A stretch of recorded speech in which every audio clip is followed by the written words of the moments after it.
এই অন্ধ মানুষটি লটারিতে ৫০০ কোটি টাকা জেতে। অন্ধ মানুষটি একটি মলে গিয়ে সেখানকার এক কর্মী মেয়েকে বলে, আমি একটা লটারি টিকিট কাটব। মেয়েটি বিরক্ত হয়ে ফিসফিস করে বলে, অন্ধ হয়েও নিজেকে খুব লাকি ভাবছে। অন্ধ মানুষটি লটারি টিকিট কিনে স্ক্র্যাচ করে মেয়েটিকে বলে, দেখো তো এই টিকিটে কোনো পুরস্কার লেগেছে কিনা। মেয়েটির চোখ বিস্ফারিত হয়ে যায়। সে বিশ্বাসই করতে পারে না অন্ধ মানুষটি আসলে ৫০০ কোটি টাকা জিতে ফেলেছে। লোভে পড়ে মেয়েটি মিথ্যা বলে, আপনার টিকিটে কোনো পুরস্কার লাগেনি। অন্ধ মানুষটি নিরাশ হয়ে চলে যাওয়ার আগে মেয়েটি তার হাত থেকে টিকিটটি কেড়ে নিয়ে বলে, এটি আমরা ফেলে দেব।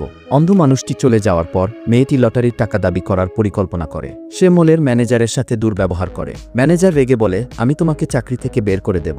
অহংকার ভরে মেয়েটি বলে, এই মলটাই আমি কিনে নেব। তারপর সে লটারি কোম্পানিতে গিয়ে লটারির টিকিট জমা দেয়। সেখানে এক কর্মী তাকে একটি ড্রিঙ্ক দেয় এবং বলে, ৫০০ কোটি টাকা জেতার সেলিব্রেশন করো, আমি ১ মিনিটে আসছি। কিছুক্ষণ পর পুলিশ এসে মেয়েটিকে গ্রেপ্তার করে। সে কিছুই বুঝতে পারছিল না। ঠিক তখনই মলের ম্যানেজার ও সেই অন্ধ মানুষটিও সেখানে আসে।